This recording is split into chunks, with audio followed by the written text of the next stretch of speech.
मंदिर में, राधा गोपीनाथ मंदिर गिरगांव चौपाटी, हम लोग गोवर्धन पूजा का महोत्सव मना रहे हैं कल। तो इसलिए मैंने गिरी गोवर्धन के ऊपर छोटा सा भजन गाया था, लेकिन हम डिस्कस करेंगे दामोदर अष्टकम से ही क्योंकि ये पूरे महीने भर का फेस्टिवल है दामोदर अष्टकम। शायद ही एक ऐसा फेस्टिवल रहेगा जो पूरा महीना हम लोग मनाते हैं, बाकी सब फेस्टिवल 1-2 दिन रहता है ज़्यादा से ज़्यादा। तो जैसे लास्ट टाइम रुद्रनाथ प्रभु जी ने पहला 2 श्लोक जो दामोदर अष्टकम का था उन्होंने किया था, तो आज मैं 3, 4 और 5 श्लोक करने का प्रयत्न करता हूँ। तो सबसे पहले ये दामोदर अष्टकम जो पूरे जो भजन है इसको किसने लिखा है, कोई जानता है? सत्यव्रता मुनि ने लिखा था। तो जब भी जो भक्त होता है उसके मन की जो भावना होती है वो प्रार्थना के रूप में प्रकट होती है। उनकी उसके मन की बात जिसे हम कहते हैं, दिल की बात, मन की बात, वो प्रार्थना के रूप में, एक भजन के रूप में आती है, प्रस्तुत होती है। जैसे हमारे बहुत सारे आचार्य, जैसे भक्ति विनोद ठाकुर है, नरोत्तम दास ठाकुर है, लोचन दास ठाकुर है, बहुत सारे अलग अलग आचार्यों ने भजन लिखे हैं जिसमें अपने कृष्ण कॉन्शियस को जो सिद्धांत है, फिलॉसफी है, उसके बारे में अच्छे से बताया है। आप में से कितने लोग भगवान के सामने जाते हैं तो हाथ जोड़ के प्रार्थना करते हैं?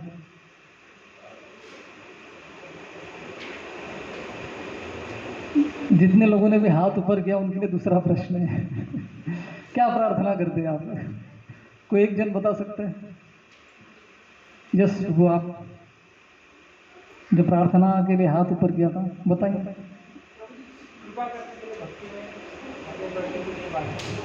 भक्ति में आगे बढ़ने के लिए आपकी कृपा चाहिए, भगवान कृपा कीजिए, ऐसे प्रार्थना करते रहे। तो कभी कभी हम, बहुत सारे लोगों को ये पता नहीं रहता कि क्या प्रार्थना करें, कंफ्यूज रहते हैं। जैसे ध्रुव महाराज थे, उन्होंने तपस्या की थी, 6 महीने तक घोर तपस्या की थी। उसके बाद भगवान सामने प्रकट हो गए, लेकिन उनको बोलने के लिए कुछ आ ही नहीं रहा था।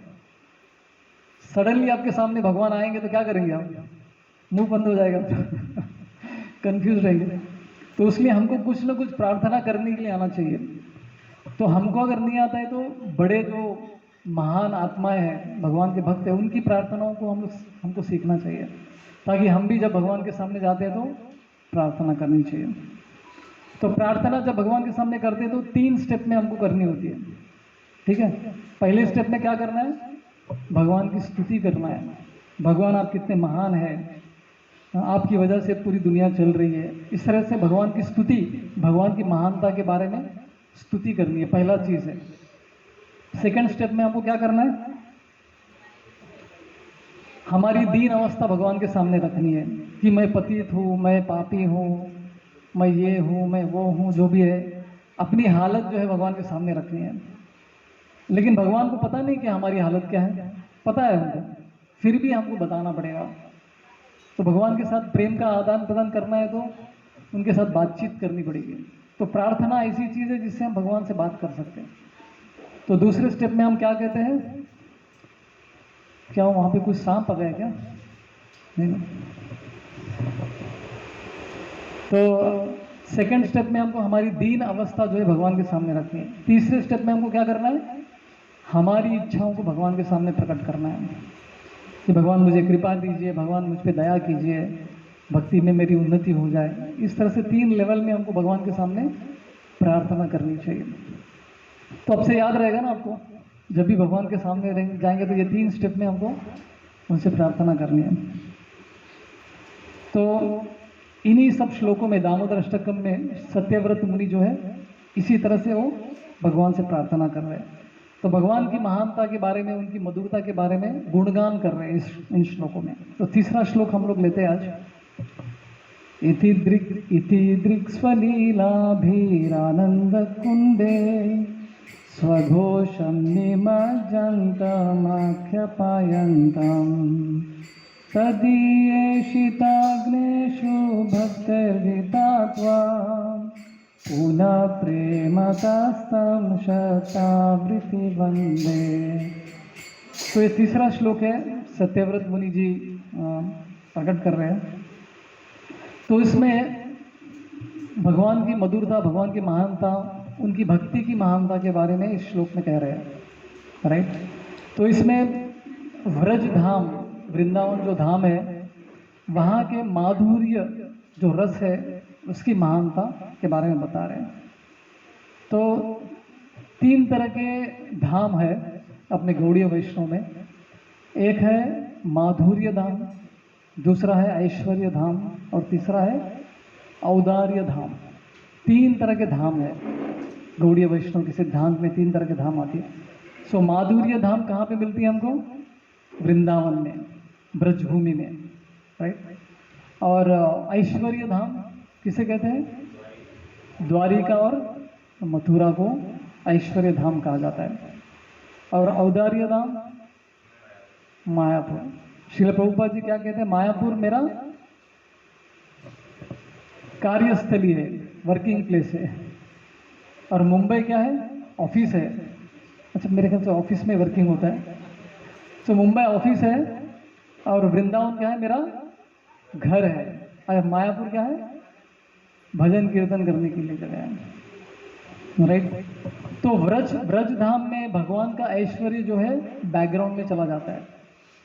ब्रज धाम में ऐश्वर्य का कोई काम नहीं है। वहाँ पे पैसे की गिनती वहाँ पे नहीं होती है। वहाँ पे केवल सिंपल सरल तरीके का भक्ति वहाँ पे को देखने को मिलती है। हमारे गुरु महाराज राधानाथ स्वामी महाराज ने एक बार कहा है, इस्कॉन में बहुत सारे लोग बड़ा बड़ा मैनेजमेंट करते हैं। तो एक बार उनको भक्ति रसामृत महाराज को उन्होंने बताया, उस टाइम पे वो देवामृत प्रभु थे, तो उनको बताया कि आप इतना बड़ा बड़ा मैनेजमेंट करते हैं, वृंदावन में ब्रज धाम में जाके वहाँ पे गायों का दूध निकालना है बस, ये सब कुछ नहीं करना है वहाँ पे। तो गाय का दूध कैसे निकालते हैं उसका प्रैक्टिस कीजिए पहले। तो भक्ति रसामृत महाराज को महाराज राधानाथ स्वामी महाराज ने बहुत साल पहले, जब वो सन्यासी नहीं हुए थे, तब उन्होंने बताया। तो वृंदावन में जो है माधुर्य धाम है, वहाँ पे ऐश्वर्य, भगवान का ऐश्वर्य नहीं दिखता है, केवल मधुर रस ही वहाँ पे दिखता है। इसलिए जैसे लक्ष्मी जी है, तो लक्ष्मी जी भगवान कृष्ण, श्री कृष्ण की रास लीला में उनको भाग लेना था, तो तपस्या करने के लिए वृंदावन गई, मुझे रास लीला में मुझे भाग लेना है लक्ष्मी जी। तो तपस्या करने लगी, बीच में क्या हो गया, उनके भी बहुत सारे भक्त हैं, लक्ष्मी जी के तो ज़्यादा भक्त है इस दुनिया में, राइट। लक्ष्मी की पूजा भी, दिवाली है तो लक्ष्मी पूजा भी होती है, तो इस दुनिया में लक्ष्मी की पूजा तो बहुत ज़्यादा होती है। तो लक्ष्मी जी लेकिन तपस्या कर रही किसके लिए? वृंदावन में उनको स्थान मिल जाए, रासलीला में उनको भाग लेने का अवसर मिल जाए, इसलिए वो तपस्या कर रही थी। लेकिन तपस्या के बीच में क्या हो गया, उनके भक्तों ने उनको याद कर लिया, तो उन्होंने तपस्या छोड़ के अपने भक्तों को के सामने वो प्रकट हो गई, तो तपस्या कंप्लीट ही नहीं कर पाई वो। तो लक्ष्मी जी अभी तक तरस रही है रासलीला में भाग लेने के लिए, अभी तक उनको एंट्री नहीं मिली उसमें। तो उसमें ऐसा क्या खास है? तो वृंदावन में ऐसी क्या खास चीज़ है जो हमको बाकी के धाम में नहीं मिलते हैं। जब कृष्ण द्वारका में थे, 16,108 पत्नियों के साथ महारानियां थी, बड़े बड़े राजा की पुत्रियां थी वो, तो उनके साथ जब रहते थे तो हमेशा नींद में भी वो किनको याद करते थे? श्रीमती राधा रानी, वृंदावन की गोपियों के बारे में याद करते थे, उनके नाम लेते थे नींद में भी। तो ये लोग इतने परेशान होंगे कि भाई ये हम बगल में, लेकिन हमको तो पूछते ही नहीं है। भगवान कृष्ण, हम उनकी रानियां हैं, मतलब लाइसेंस्ड रानियां हैं हम लोग, शादी हुआ है हमारा उनके साथ, मैरिज का सर्टिफिकेट भी है, लेकिन फिर भी वो याद किसे करते हैं? गोपियों को याद करते हैं, श्रीमती राधा रानी को याद करते हैं। ऐसी क्या खास बात है उनके अंदर, तो ये उनको जानना था, राइट। तो वृंदावन में जो भगवान का ऐश्वर्य है वो नीचे दबा रहता है, वो ऊपर नहीं दिखता है, वहाँ पे केवल सरलता आपको दिखती है, भक्ति की सरलता देखने को मिलती है। तो इस श्लोक में, जो श्लोक हमने अभी रिपीट किया, उसमें व्रज की माधुर्य भक्ति जो है उसके बारे में सत्यव्रत मुनि बतला रहे हैं। और वृंदावन की और एक खास बात है, वृंदावन में किसी को पता नहीं कि कृष्ण भगवान है। ये लीजिए, बड़ी ही अजीब बात है, राइट। वृंदावन में किसी को पता नहीं कि कृष्ण भगवान है, और कृष्ण भी बहुत समय भूल जाते कि वो भगवान है, वो भी उनमें से एक बन जाते हैं। ये वृंदावन धाम की स्पेशलिटी है। तो एक बार भगवान रामचंद्र, जब रावण ने सीता का अपहरण कर लिया था, तो राम जी जंगल में भटक रहे थे लक्ष्मण जी के साथ। ओ सीते ओ सीते ओ सीते करके चिल्ला रहे थे। तो ऐसे ऐसे दिख रहा था, ऐसे प्रतीत हो रहा था कि एक प्रेमी एक प्रेमिका के लिए रो रहा है, एक लड़की के लिए रो रहा है नाम लेते हुए। तो ये कैसे भगवान है? तो ऐसा डाउट आया। किसके मन में डाउट आया? पार्वती जी के मन में डाउट आया। शिव पार्वती जो है आसमान से जा रहे थे उस समय पे। तो पार्वती जी देखते हैं कि राम जी जो है एक साधारण व्यक्ति की तरह रो रहे हैं, विलाप कर रहे हैं अपनी पत्नी खो जाने पर। तो उनके मन में डाउट आता है कि ये राम जी भगवान ही है क्या? ये कुछ पल के लिए उनके मन में शंका उत्पन्न होती है। तो शिव जी की तरफ देखते, शिव जी बोलते हैं हाँ मेरे को तो मुझे तो कोई डाउट नहीं है, वो भगवान ही है, अगर आपको डाउट है तो पूछ लीजिए जाके। तो पार्वती जी क्या करती है, अपना वेश बदल के सीता मैया का वेश धारण करके राम जी के सामने आती है। तो ये वो प्लान करके आती है कि राम जी मुझे देख के सीता समझ जाएंगे, ऐसा करके वो प्लान करके आती है। तो अपना वेश चेंज करके राम जी के सामने प्रकट हो जाती है। तो राम जी बिना कोई संकोच के जैसे पार्वती की तरफ देखते हैं, जो कि सीता मैया के वेश में आई थी, अरे पार्वती जी आप यहाँ पे कैसे आ गई?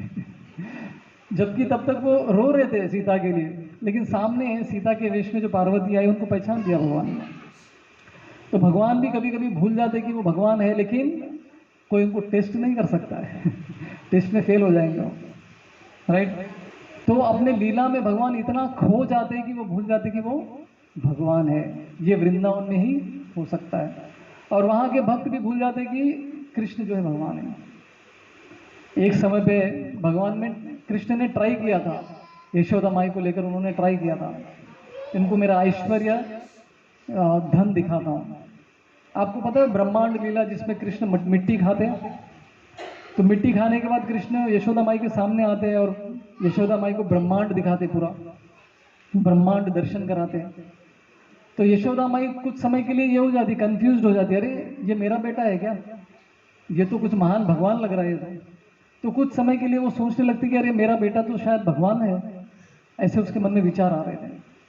तो कृष्ण उसके बाद फिर अब क्या करते हैं, अपने योग माया शक्ति से फिर से यशोदा माई का जो ऐश्वर्य ज्ञान उसको मिला था उसको कवर कर देते हैं। फिर से वापस वो सोचने लगती कि ये तो मेरा बेटा है, ये भगवान कैसे हो सकता है, फिर उसको भुला देते हैं। तो ये है वृंदावन धाम, वहाँ की माधुर्य भक्ति। इति दृक् स्वलीला। फिर इति दृक् मतलब, इति का मतलब ये भी होता है कि ये दामोदर लीला जो वहाँ पे हो रहा था उस समय पे, राइट? तो इस लीला में भगवान अपने माधुर्य रस को दिखा रहे हैं। और दूसरा होता है कि कैसे भगवान अपने भक्तों के वश में आ जाते हैं, राइट? इस दुनिया में हम सभी लोग क्या प्रयत्न कर रहे हैं? दूसरों को अपने वश में करने के लिए, राइट? ऑफिस में काम करते हैं कि हम सोचते हैं कि बॉस को मैं अपने वश में कर लूंगा तो मेरी तरक्की हो जाएगी, तो वो प्रयत्न करते हैं। घर में पति पति को वश करने का प्रयत्न करता है, लेकिन सबको पता है क्या होता है, राइट? और पेरेंट्स सोचते हैं कि अपने बच्चों को मैं वश में करूं ताकि वो मेरी बात माने, काम करे घर में और पढ़ाई भी अच्छी से करे। वो भी प्रयत्न कर लेते हैं, उसमें भी फेल हो जाते हैं, है कि नहीं बच्चों? फेल होते हैं। माता पिता बेचारे बहुत ट्राई करते हैं, लेकिन तो हम देखते हैं कि इस दुनिया में सभी लोग किसी न किसी को वश करने का प्रयत्न करते हैं। क्या भगवान को हम वश कर सकते हैं? वो तो कठिन है, वो तो इम्पॉसिबल है। लेकिन इस लीला द्वारा कृष्ण बता रहे, सर पूरे जगत को बता रहे कि मैं कैसे अपने भक्तों के वश में भी आ सकता हूँ, राइट? सो इस दुनिया को वो दिखला रहे कि कैसे मैं अपने भक्तों के वश में आता हूँ और कैसे भक्त मुझे अपने वश में कर सकते हैं। तो भगवान को वश करने का एकमात्र उपाय क्या है, तरीका क्या है? भक्ति। वो भी व्रज भक्ति, साधारण भक्ति भी नहीं, व्रज की भक्ति से ही हम कृष्ण को अपने वश में कर सकते हैं। तो लेकिन ये बहुत कठिन है, कृष्ण सबके वश में नहीं आते हैं, राइट? तो ये माधुर्य लीलाएं जो कृष्ण वहां पे वृंदावन में कर रहे हैं वो अद्भुत लीलाएं हैं, राइट? तो वहाँ पे कृष्ण भूल गए कि वो भगवान है, और उनके भक्त भी भूल गए कि कृष्ण भगवान है। तो कृष्ण को नचाते हैं गोपियाँ, जैसे गाना भी है ना, भजन है वो, लोग कहते हैं भगवान नाचते नहीं, राइट, ऐसा कुछ तो है ना, गीत है। कौन कहता है? कौन कहता है भगवान नाचते नहीं, गोपियों की तरह आप नचाते नहीं। तो गोपियां जो है कृष्ण को कितना नचाते हैं, देखिए भगवान को नचा रहे हैं वृंदावन में, किसके लिए? एक छोटे से स्वीट के टुकड़े के लिए, संदेश, बर्फी, उसके लिए भगवान को नचा रहे हैं। और कृष्ण नाच रहे हैं और गा भी रहे। कभी कभी तो वेश भी बदल देते हैं, लड़की का वेश धारण कर देते हैं कृष्ण को और बोलते कि लड़की की तरह आप डांस करो, और कृष्ण बेचारे डांस करते हैं, राइट। तो गोपियां नचा रही है। कभी कभी कुछ उनके पिता, उनके जो भी रिलेटिव्स है, वो लोग क्या कहते हैं, कृष्ण को जरा वो चप्पल लेके आओ मेरे। तो काम पे लगाया, भगवान को काम पे लगाया, सोचिए चप्पल लेके आने के लिए बोल रहे हैं। तो वृंदावन में सब ऐसा चलता है, भगवान अपने भक्तों के प्रेम के वश में आ जाते हैं, भक्ति के वश में वो आ जाते हैं। तो ये सब मधुर लीला जो है वृंदावन में होती रहती है। तो ब्रज भक्ति जो है आसानी से नहीं मिलती है। भगवान कृष्ण ये भक्ति सबको नहीं देते। भगवान किसी के भी वश में नहीं आते हैं, उसके लिए हमको पापड़ बेलना पड़ेगा, मतलब भक्ति के पापड़। भक्ति में बहुत सिंसियरली और सीरियसली हमको भक्ति करना पड़ेगा, राइट। चैतन्य महाप्रभु की कृपा की वजह से हम सबको ये सुनने को मिल रहा है। जैसे भगवत धाम, वैकुंठ में आपको भक्ति करके, नवी विधा भक्ति करके आप वैकुंठ धाम जा सकते हो। नवी विधा भक्ति क्या है? श्रवणम, कीर्तनम, विष्णु स्मरणम, पाद सेवनम, अर्चनम, वंदनम, दास्यम, सख्यम, आत्मनिवेदनम। तो ये सब करके आप कहाँ जा सकते हैं? वैकुंठ धाम जा सकते हो। गोलोक वृंदावन जाना इतना आसान नहीं है, उसके लिए स्पेशल टिकट की जरूरत, स्पेशल कृपा की जरूरत पड़ती है। तो गोलोक वृंदावन में एंट्री के लिए किसने दरवाजा खोला? वो भी पीछे का दरवाजा, जैसे हमारा मेन एंट्रेंस है, वो ये पीछे वाला दरवाजा है। तो किसने ये पीछे वाला दरवाजा हमारे लिए खोला है कलयुग में? चैतन्य महाप्रभु ने। तो चैतन्य महाप्रभु ये स्पेशल पीछे का डोर जो है वो बंद था गोलोक वृंदावन में जाने के लिए, तो उसकी चाबी लेकर आए, वो खोल दिया, राइट। तो ये व्रज भक्ति हमेशा नहीं मिलती है, सत्ययुग में, त्रेता द्वापर युग में भी नहीं मिलती है, इतना कठिन है ये ब्रज भक्ति मिलना। लेकिन कलयुग के लोगों के लिए देखिए, खोल दिया देखो। और चैतन्य महाप्रभु जब भी अवतार लेते हैं कलयुग में ही आते हैं, वो ऐसा नहीं कि सतयुग में आते हैं, वो हमेशा कलयुग में ही आते हैं। तो इस इतना स्पेशल एज में, युग में हम लोगों का जन्म हुआ है। हमको पता है कि चैतन्य महाप्रभु कौन है, राइट। इतना स्पेशल है। तो ब्रज भक्ति अगर कोई दे सकता है तो वो कौन दे सकते हैं? चैतन्य महाप्रभु की कृपा से, और जैसे आप लोगों ने कहा प्रभुपाद की कृपा से। व्रज भक्ति प्राप्त करने के लिए हमको किसी व्रज में रहने वाले किसी भक्त के अनुसरण करना होता है, उनके पदों पे हमको चलना पड़ेगा। तो हमारे लिए व्रजवासी कौन है? श्रील प्रभुपाद है। तो हमको श्रील प्रभुपाद के पद चिन्हों में चलना है, तब हमको व्रज भक्ति प्राप्त हो सकती है। एक बार एक रशिया के एक ब्रह्मचारी थे, रशिया में किसी मंदिर में वो ब्रह्मचारी थे, एकदम सिंपल सरल ब्रह्मचारी थे। ज़्यादा बड़ा बड़ा लेक्चर नहीं देते थे, बड़ा बड़ा मैनेजमेंट भी नहीं करते थे। हर दिन प्रभुपाद के बुक डिस्ट्रीब्यूशन करते थे और अच्छे से माला करते थे। तो सडनली एक दिन उनको कैंसर हो गया और लास्ट मोमेंट पे वो थे, कभी भी शरीर छोड़ सकते थे। तो बिल्कुल 2 मिनट पहले, उनके प्राण त्यागने से केवल 2 मिनट पहले उन्होंने क्या कहा? उन्होंने मरने से पहले अपना हाथ ऐसा दिखाया। उन्होंने बोला कि प्रभुपाद ने जो हमको दिया है वो परफेक्ट है, वो काम करता है। मरने से पहले उन्होंने ये बता के अपने प्राणों को त्याग दिया। मतलब क्या है? उनको ऐसा कुछ तो दर्शन हो गया कि अभी वो गोलोक जाने ही वाले थे। तो उन्होंने पूरी दुनिया के लिए उन्होंने बताया कि देखो प्रभुपाद ने जो हमको दिया है वो वेस्ट नहीं है, वो काम करता है। देखो मेरी एंट्री हो रही है भगवान के धाम में। तो ऐसे बहुत सारे स्टोरीज है जहाँ से हमारी श्रद्धा बढ़ सकती है, राइट।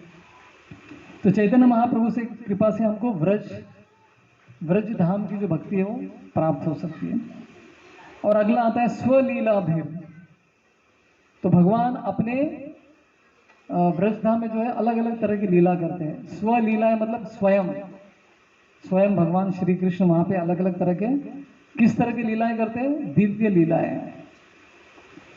और भगवान की लीलाओं को दिव्य क्यों कहा गया है? दिव्य मतलब क्या है? जो तीन गुणों के परे है, जो तीन गुणों के प्रभाव में नहीं आते हैं।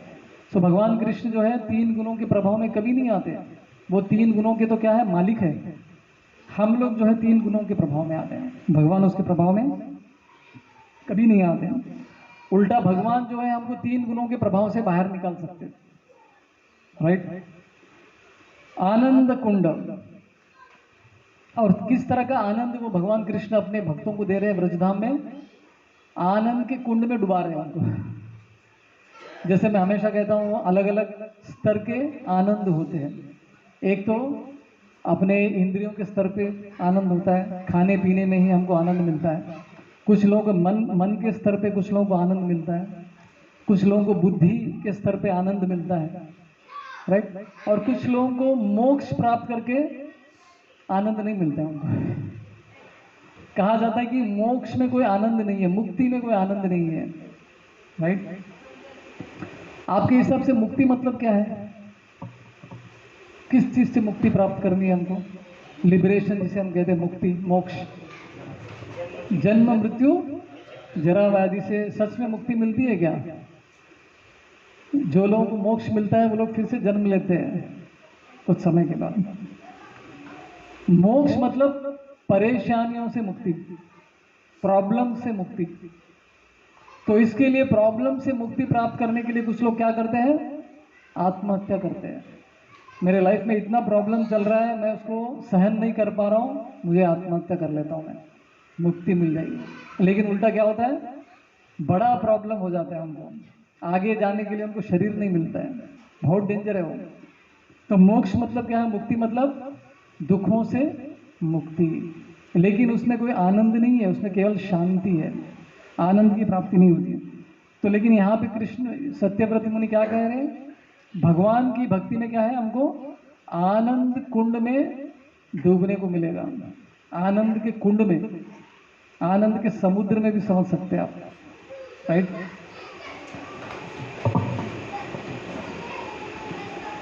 स्वघोषम, आगे सत्यव्रत में कहते हैं कि स्वघोषम मतलब ये भगवान जो लीलाएं कर रहे हैं वृंदावन में, अपने सारे भक्तों को लेकर कर रहे हैं।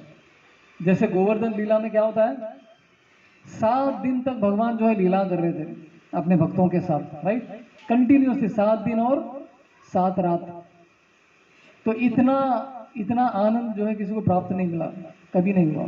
एक साथ 7 दिन तक कंटिन्यूस आनंद कुंड में सब भक्त लोग डूबे थे।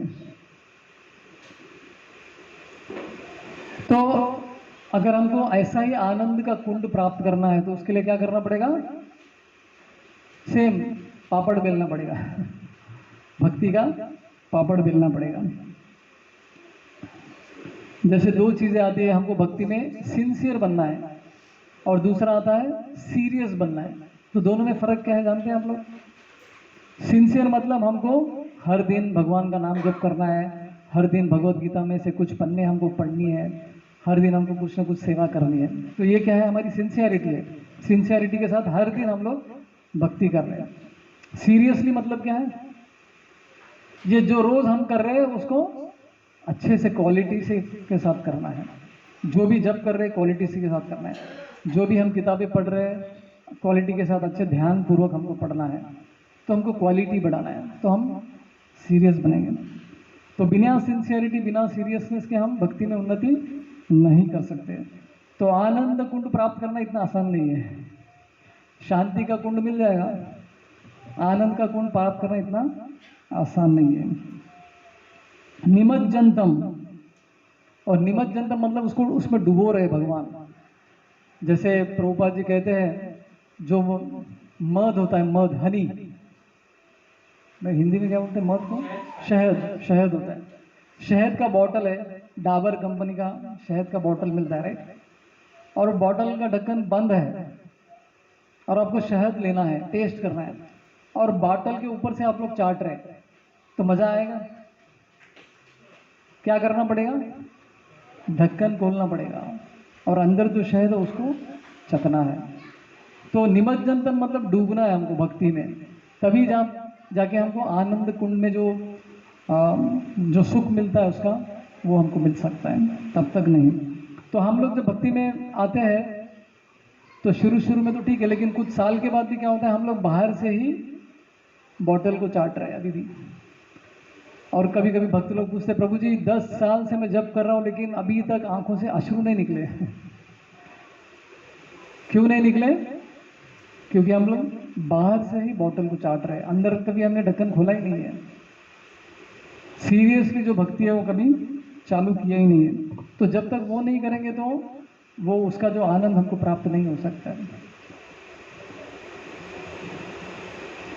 आख्य पायंतम let everyone see and understand my position. तो भगवान इस लीला के माध्यम से पूरी दुनिया को बताना चाहते हैं कि देखो मैं और मेरे भक्तों के बीच में कितना प्रेम का आदान प्रदान है, कितना प्रेम है हम दोनों के बीच में, राइट।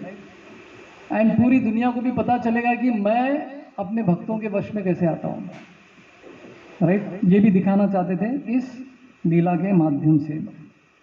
और कृष्ण भगवत गीता में भी कहते हैं कि भगवान को प्राप्त करने का मार्ग कौन सा है? केवल भक्ति का मार्ग है। भक्त्या माम अभिजानाति यावन्याश्चास्मि तत्वतः। सो कृष्ण को प्राप्त करना है तो भक्ति ही एक मार्ग है। ज्ञान मार्ग, योग मार्ग से हम कृष्ण को कभी प्राप्त नहीं कर सकते, राइट। तदीशित आग्नेशु, जैसे मैंने पहले कहा है कि भक्त क्या है, किन चीजों के पीछे नहीं लगता है? न भक्ति के पीछे लगता है, न मुक्ति के पीछे लगता है, ना ही सिद्धि के पीछे लगता है। भुक्ति मुक्ति सिद्धि कामी सकल आशान, जो इन तीनों चीजों के पीछे पड़े वो कभी भी शांत नहीं रह सकते, वो हमेशा अशांति रहते हैं। भुक्ति मुक्ति सिद्धि कामी सकल आशान कृष्ण भक्त एवं निष्काम अतएव शांत। केवल कृष्ण भक्त, क्योंकि वो निष्काम है, खुद के लिए कुछ मांगता नहीं है, ऐसा ही भक्त जो है हमेशा शांत हो सकता है। तो यहाँ पे क्या कह रहे हैं सत्यव्रत मुनि कि न ही मुझे मोक्ष चाहिए, न ही मुझे वैकुंठ। वो तो वैकुंठ भी नहीं मांग रहे। आप में से कितने लोग वैकुंठ जाना चाहते हैं?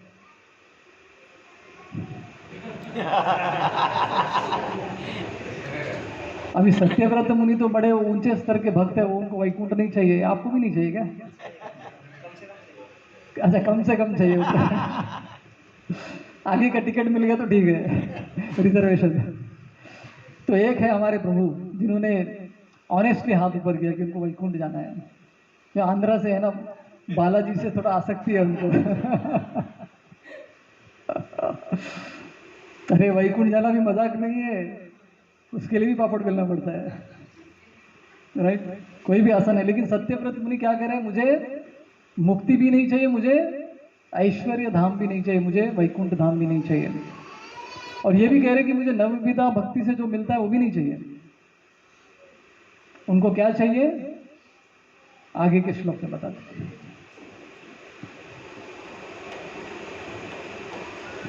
तो भगवान कृष्ण भी इस लीला के माध्यम से कह रहे कि जो लोग ज्ञान मार्ग में है, जो लोग अष्टांग योग के मार्ग में है, उनको मैं कभी नहीं मिल सकता, वो मुझे कभी प्राप्त नहीं कर सकते। ये दिखाने के लिए मैंने ये लीला की है, ऐसा भी भगवान कहते हैं। तो आगे क्या कहते हैं, पुनः प्रेमत शतावृत्ति वंदे। तो ऐसे भगवान को मैं बार बार प्रणाम करना चाहता हूँ, जिनकी लीलाओं के माध्यम से इतना आनंद का कुंड प्राप्त हो पाया, राइट। तो आगे के श्लोक में, नेक्स्ट श्लोक में हम लोग चलते हैं, चौथे श्लोक में।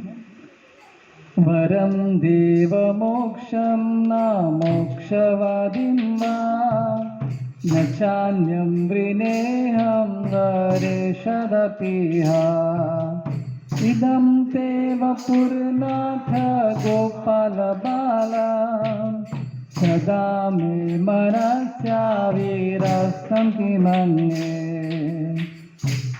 एक्चुअली मैंने इस श्लोक के जो स्टार्टिंग में बताया, मैंने पहले कह दिया था कि सत्यव्रत मुनि क्या कह रहे हैं, मुझे क्या वर चाहिए, क्या वर नहीं चाहिए वो बोल रहे हैं। मुझे मोक्ष नहीं चाहिए, मुझे मोक्षवादिम वा, वैकुंठ भी नहीं चाहिए, न चान्यम वृणेहम वरेश रतिहा, राइट।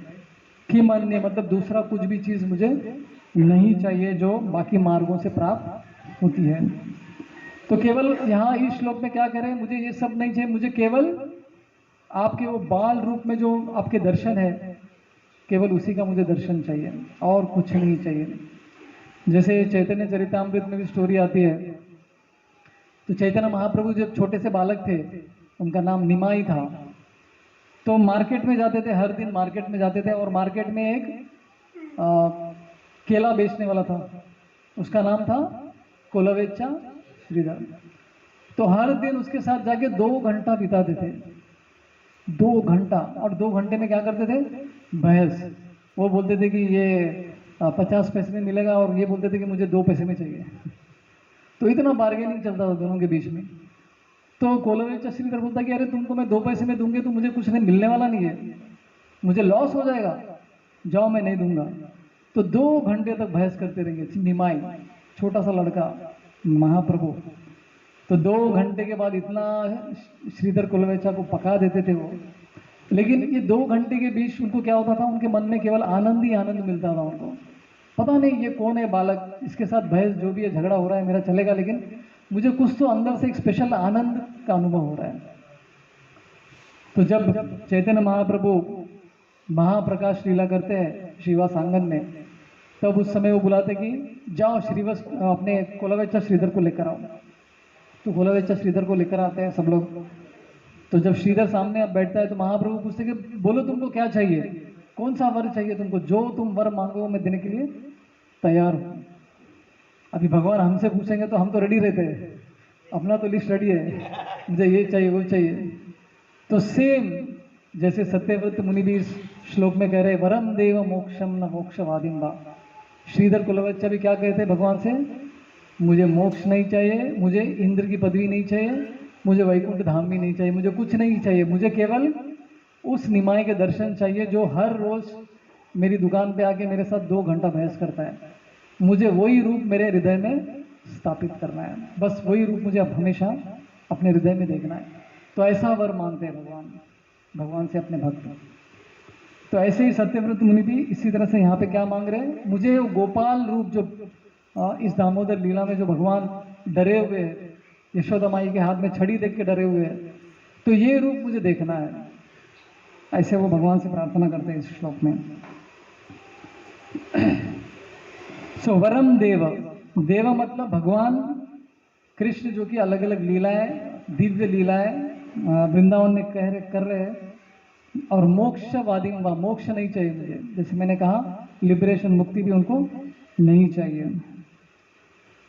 तो इन सबको वो रिजेक्ट करे। जैसे चैतन्य महाप्रभु भी शिक्षाष्टकम में क्या कहते हैं, न धनम न जनम न सुंदरी कविताम वा जगदीश कामे। अभी और भी एडवांस्ड भक्त जो भगवान के होते हैं, वो भगवान से क्या मांग रहे हैं, न मुझे धन चाहिए, न मुझे अच्छा जन्म चाहिए, न मुझे सुंदरीम चाहिए, लड़का लड़की कोई भी हो, मुझे ये भोग नहीं चाहिए।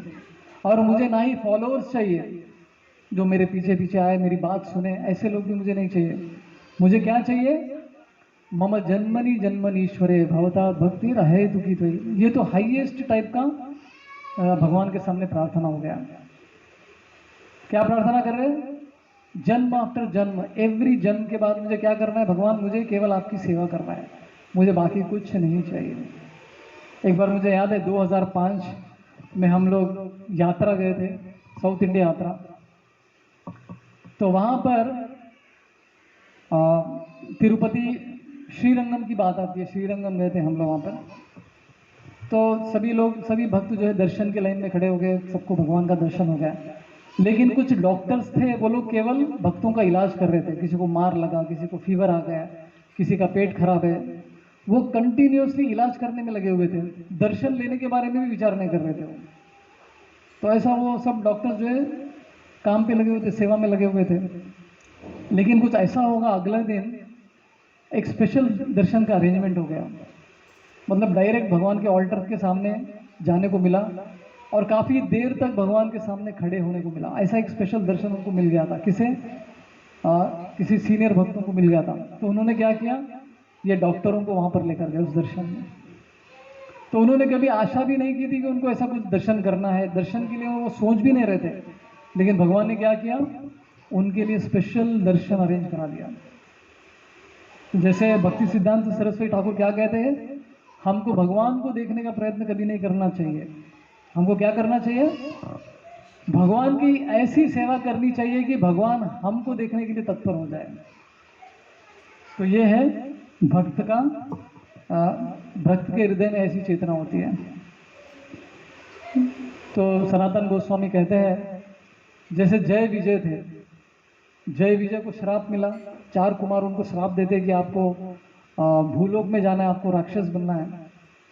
तो उस समय जय विजय यही प्रार्थना करते हैं भगवान से कि भगवान आप हमको किसी भी स्थिति में क्यों ना रखो, चाहे हमको आप नरक में भेजो चलेगा, लेकिन वहां पर जाकर भी हम आपका केवल नाम जप करें, इतना आशीर्वाद हमको जरूर देना। राइट। तो कहने का ये मतलब है, सनातन गोस्वामी कह रहे कि आप अगर नरक में भी है तो वहां रहकर भी आप नवविधा भक्ति कर सकते हो। लेकिन भगवान की जो ब्रज भक्ति है वो आसान नहीं है, जो स्पेशल कृपा है वो मिलना उतना आसान नहीं है, ऐसे सनातन गोस्वामी जी कहते हैं।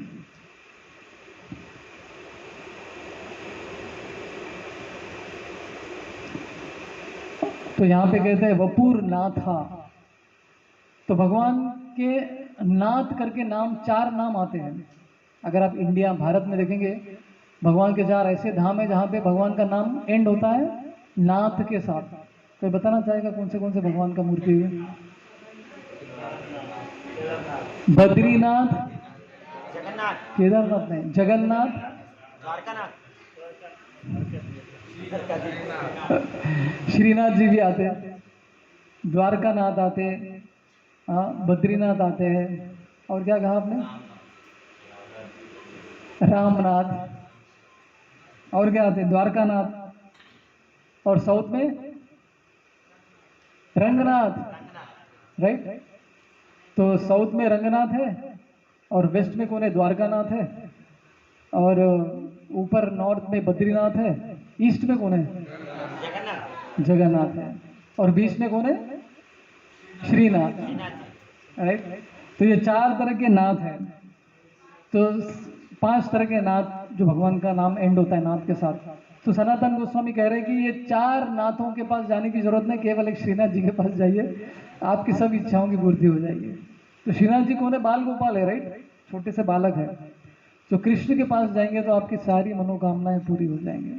इवन द्वारकानाथ, द्वारकाधीश के पास भी जाने की जरूरत नहीं, क्योंकि वहां पे तो ऐश्वर्य धाम है वो। लेकिन वृंदावन की जो मधुरता उसको अगर प्राप्त करनी है तो हमको कृष्ण के पास जाने पड़ेगा, बाल गोपाल या फिर श्याम सुंदर कृष्ण के पास ही हमको जाना पड़ेगा। तो कृष्ण की बचपन की जो लीलाएं है, जैसे दामोदर लीला है, गोवर्धन लीला है, तो ये लीलाएं केवल भौतिक जगत में ही होती है। पता है कि नहीं आपको? गोलोक वृंदावन में ये लीलाएं नहीं होती है, केवल भौतिक जगत में ही ये लीलाएं होती है। और इसमें भाग लेने के लिए ऊपर से नीचे आना पड़ता है। गोलोक वृंदावन से नीचे यशोदा माई आती है इसमें भाग लेने के लिए। तो देखिए हमारा कितना सौभाग्य है। ऑफकोर्स हमने देखा नहीं है, जब भी देखने का मौका मिलेगा तो हमारा ये किस्मत होगा। तो भगवान की जो बाल्य लीला है केवल वो कहाँ प्रकट होती है? भौतिक जगत में ही होती है, गोलोक वृंदावन में नहीं होती है।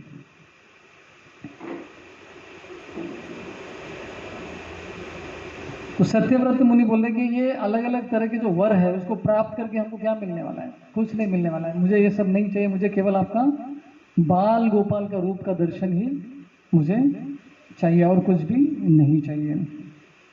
तो जो जिस व्यक्ति को कृष्ण के बाल रूप या फिर कृष्ण के श्याम सुंदर रूप से अट्रैक्शन हो जाता है, आकर्षण हो जाता है, तो वो दुनिया में और कुछ भी नहीं चाहता है। जैसे हम लोग भक्ति में आने से पहले बहुत सारे हमारे गलत हैबिट्स थे। राइट। कुछ लोग नॉन वेजिटेरियन के बैकग्राउंड से रहेंगे, जो पहले नॉन वेजिटेरियन खाते थे, लेकिन भक्ति में आने के बाद धीरे धीरे छूट गया। कैसे छूटा हो? भक्ति के पावर की वजह से छूटा है। भक्ति में हमको कुछ ऐसा रस मिलने लगा, ऐसा टेस्ट मिलने लगा, जिसकी वजह से उसको छोड़ना आसान हो गया। नहीं तो ये छोड़ना इतना आसान नहीं है। खास करके साउथ इंडिया जाएंगे आप लोग तो, क्यों साउथ इंडिया, उड़ीसा में भी जाएंगे तो राइट, उड़ीसा और बंगाल के लोग मछली छोड़ना मुश्किल है, जोलेर फोल करके खा लेते हैं हम लोग राइट, फल समझ के खाते हैं। तो इसको छोड़ना इतना आसान नहीं है। पॉसिबल कब हुआ? जब हमारे जीवन में हमको हायर टेस्ट मिला है भक्ति में, तभी हम इसको छोड़ पाए। तो सत्यव्रत मुनि यही बोले कि मुझे हायर टेस्ट मिल गया है, बाल गोपाल के दर्शन में इतना मुझे आनंद मिल रहा है, मुझे बाकी कुछ भी नहीं चाहिए। इसलिए उन्होंने निश्चय किया कि मुझे दूसरा वैकुंठ धाम भी नहीं चाहिए भाई, मुझे केवल कृष्ण का बाल गोपाल का दर्शन ही मुझे चाहिए।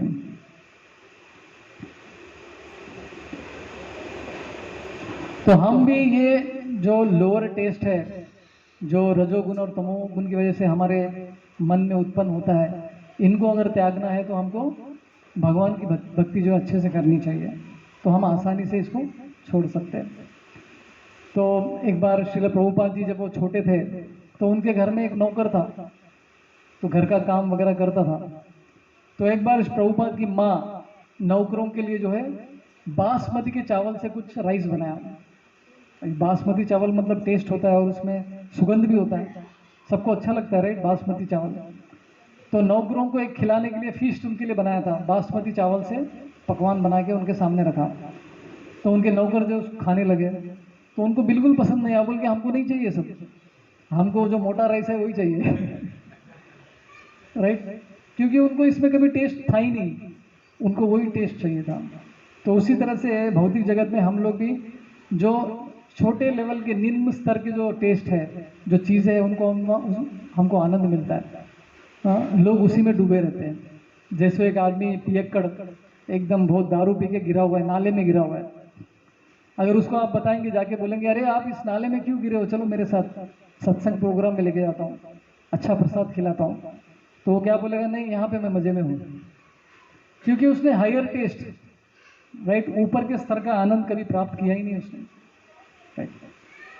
तो उसी तरह से ब्रज भक्ति में अगर जिस व्यक्ति को रुचि मिल गई है तो उसको बाकी सब चीज़ें उसको ज़रूरत नहीं लगती है, उसको उनकी इच्छा भी नहीं होती है। अभी 5वां श्लोक में हम लोग चलते हैं। इदम ते मुखाम्भोजम अत्यंत नीलय घृतं कुन्तलै स्निग्धा रक्तश्च गोप्या मुहुश्चुम्बितं बिम्बारक्तधरं मे मनसा विरास्तं मालं लक्ष्यलाभे। तो इस श्लोक में सत्यव्रत मुनि क्या कह रहे हैं, कृष्ण की का जो मुख है, मुखमंडल है, उसकी सुंदरता के बारे में बता रहे हैं। तो कृष्ण का मुख कैसे है, एक कमल के फूल की तरह है, कमल की तरह उनका मुखमंडल है। तो इदम मतलब ये लीला, मुखाम भोजम में कृष्ण का जो मुख है तो किस तरह से है, एक खिले हुए लोटस की तरह है। और कृष्ण का कलर क्या है, नीले। अभी देखिए अपने शास्त्रों में भगवान के बारे में कितना डिटेल्स दिया है, भगवान का रंग क्या है, भगवान कौन से रंग का धोती पहनते हैं, भगवान का डेकोरेशन कैसा होता है, पैर में क्या पहनते हैं, भगवान को क्या पसंद है, भगवान को क्या ना पसंद है, जो इतना डिटेल्स अपने शास्त्रों में दिया है। कोई दूसरा धर्म ले लीजिए, उसके अंदर डिटेल्स है ना, भगवान के बारे में कुछ डिटेल्स ही नहीं बताया। लेकिन अपने शास्त्रों में खास करके गौड़ीय वैष्णव संप्रदाय में भगवान का इतना डिटेल्स बताया है राइट। तो जैसे कह रहे हैं कि भगवान का रंग क्या है, नीले ब्लू रंग का भगवान का ये है। और भगवान के बाल कैसे हैं, अभी हिंदी में क्या बोलते पता नहीं, कर्ली हेयर्स, घुंघरालू बाल, घुंघरालू बाल। देखो भगवान के बाल कैसे हैं, ये भी डिस्क्रिप्शन दिया है, कितना सुंदर है देखो। सो और उनके गालों पे क्या है, एक लाल कलर का एक टिंज दिखता है, एक क्या बोलते हैं उसको, टिंज को लालिमा बोलते हैं ना, लाल कलर का गालों पे लालिमा की तरह दिखता है, तो वो भी दिख रहा है। और वो ऐसे क्यों दिख रहा है, उनका गाल पे लालिमा क्यों दिख रही है, क्योंकि बार बार उनके गालों पे किसने चूमा है, यशोदा माई ने। और सनत गोस्वामी ये भी कहते हैं कि राधिका श्रीमती राधा रानी और यशोदा माई के बार बार चूमने से उनके गाल पे जो है एक लाली सा दिखता है। मुहुष चुंबिताम बिंबा रक्ताधारम में। और भगवान के होठ कैसे हैं? लाल है एकदम, किसकी तरह? बिंबा फ्रूट की तरह है। बिंबा फ्रूट तो मैंने देखा नहीं कभी, आप में से कोई देखा है क्या बिंबा फ्रूट? तो लाल होता है वो। तो वो रंग का जो है भगवान के लिप्स है। आविरस्तम आविर्भाव मैनिफेस्टेड। तो वो क्या कह रहे हैं कि भगवान का ये सुंदर जो मुख है, इसके मुझे बार बार दर्शन लेने हैं, मुझे और कुछ नहीं चाहिए। तो ये भगवान के दामोदर लीला में श्रीमती राधा रानी कहाँ से आ गई? तो भगवान तो छोटे हैं और वहाँ पे राधा रानी का कहाँ से मेंशन होता है? तो आचार्य कहते हैं कि जब यशोदा माई कृष्ण को बांधने का प्रयत्न करती है, रस्सी बड़ा करके बांधने का प्रयत्न करती है, तो लेकिन फिर भी वो बांध नहीं पड़ती।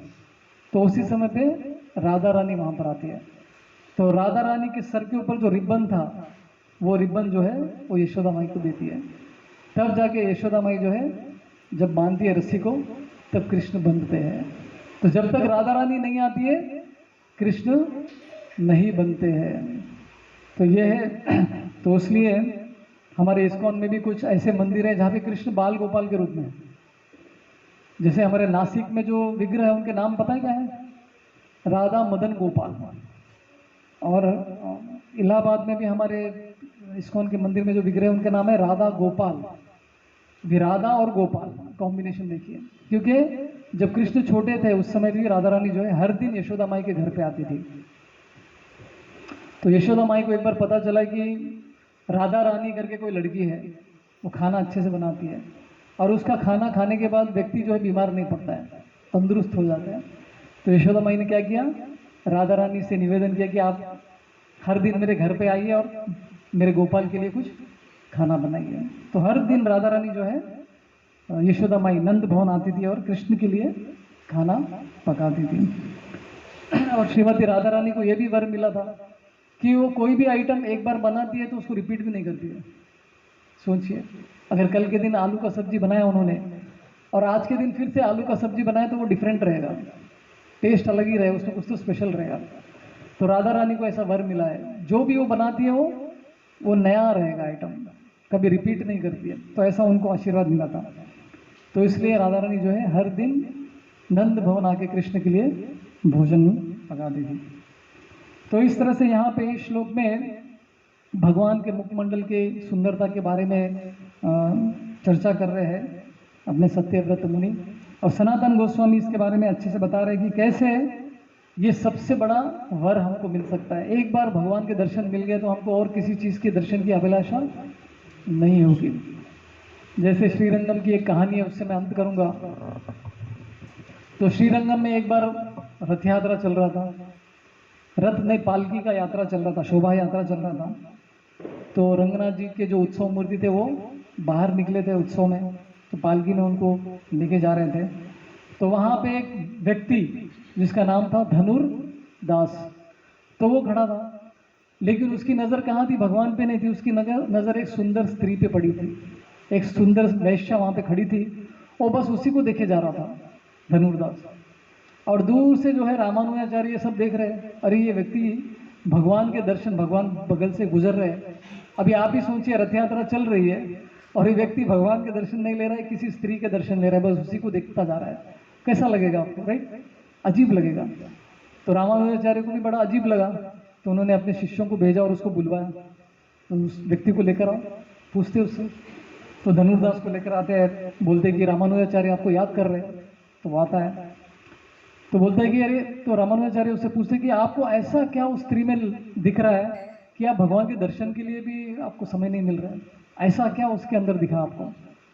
तो धनुर्दास बोलता है कि उनकी आंखें जो है बहुत सुंदर है, मैं उनकी आंखों को ही देख रहा हूँ, ऐसा करके बोलते हैं। तो रामानुजाचार्य के हृदय में जो है इस व्यक्ति के प्रति करुणा की भावना आती है, कंपैशन। तो बोलते ठीक है, अगर इससे भी सुंदर अगर आंखें मैं आपको दिखा दूं तो आप इसको छोड़ देंगे क्या? तो धनुर्दास बोलता है कि हाँ मैं रेडी हूँ, दिखा दीजिए। तो रामानुजाचार्य बोलते कल मंदिर आइए आप, श्रीरंगम के मंदिर में रंगनाथ जी के दर्शन के लिए आ जाइए। तो धनुर्दास अगले दिन आता है, क्योंकि रामानुजाचार्य जो है आचार्य है, उनकी बात तो उनको माननी है। तो अगले दिन मंदिर आता है, तो वो आने से पहले रामानुजाचार्य जो है रंगनाथ जी के सामने जाके प्रार्थना करते हैं, भगवान देखिए एक ऐसे जीव को मैं बुला रहा हूँ जिसको आपके प्रति कोई आकर्षण ही नहीं है, स्त्री के पीछे लगा हुआ है, इसको आप कृपा करके अपना कृपा दृष्टि दिखाइए। तो ऐसा करके भगवान से प्रार्थना करते हैं। तो धनुर्दास आता है, तो उसके आंखों पे पट्टी बांध के लेकर आते हैं। वो कभी मंदिर आया नहीं था, पहली बार मंदिर आ रहा है। तो फिर भगवान के सामने उसको लेकर जाते हैं और उस पट्टी उसका खोल देते हैं। तो उसके जो दर्शन होते हैं उस दिन, रंगनाथ जी के दर्शन होते हैं, तो उसको एक्चुअली भगवान के सुंदर आंखों के दर्शन हो जाते हैं। राजीव लोचन, राम जी का और एक नाम क्या है? राजीव लोचन, जिनकी आंखें जो है कमल की तरह है। तो रंगनाथ जी की आंखें भी बहुत सुंदर है। तो जैसे धनुर्दास जी रंगनाथ जी के दर्शन लेते हैं, उनके खास करके उनके आंखों के दर्शन ले जाता है, तो उसके आंखों से अश्रु निकलने लगते हैं। वो बोलता है कि ऐसी आंखें मैंने कभी देखी नहीं। तो मतलब वो उस स्त्री को भी भूल जाता है, राइट। तो ऐसी है भगवान की सुंदरता। तो भगवान की सुंदरता बहुत ही स्पेशल है। जैसे जब राम जी थे, तो दंडकारण्य में जब वो थे, चित्रकूट में जब थे, वहां पे बहुत सारे ऋषि थे। तो सब ऋषियों के मन में राम जी के प्रति आकर्षण हो गया था। वो बोलने लगे राम जी आपसे शादी करना है हमको। वो भी पुरुष की देह में और भगवान भी पुरुष की देह में, ऐसे कैसे हो सकता है? कलयुग में हो रहा है वो अलग बात है, लेकिन उस समय पे तो नहीं होता था।